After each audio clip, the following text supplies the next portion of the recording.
समय बड़ा बलवान होता है। समय के आगे बड़े बड़े योद्धा झुक जाते हैं।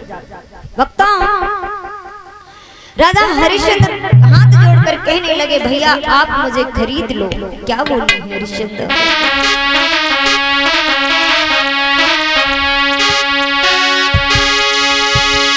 कि राजा बोले मरघटिए से और घटिया काम दीजिएगा, पर महाप्रभु इस ब्राह्मण के ऋण से उद्धार कीजिएगा।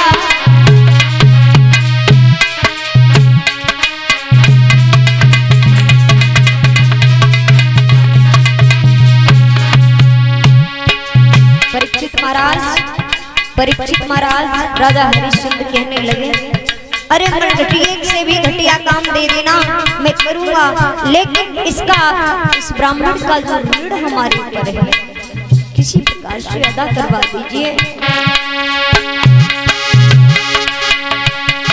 बोले राजा बोले मरघटिए से घटिया भी काम दीजिएगा,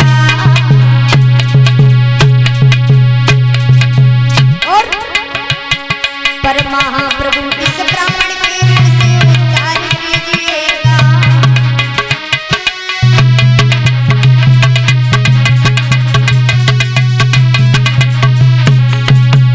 राजा हरिश्चंद्र ने कहा, भैया आप मरघटिए से घटिया काम दे देना मैं कर लूंगा, पर मुझे खरीद लो।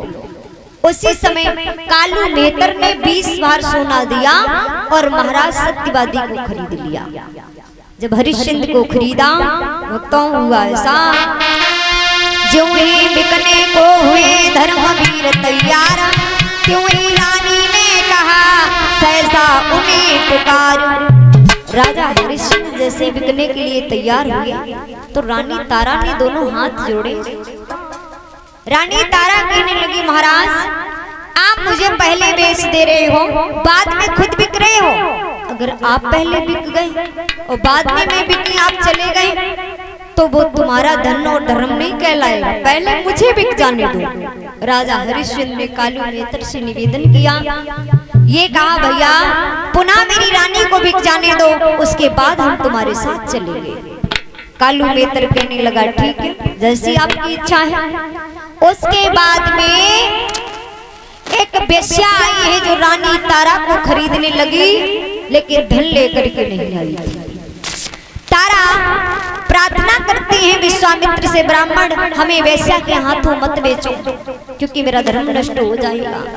अरे जिस धर्म के खातिर मैंने राजपाट त्याग दयो, और अगर बाई धर्म को नष्ट होएगो, अगर बाई धर्म को मैंने छोड़ दो, तो हमारा जो बेके वो काम को नहीं।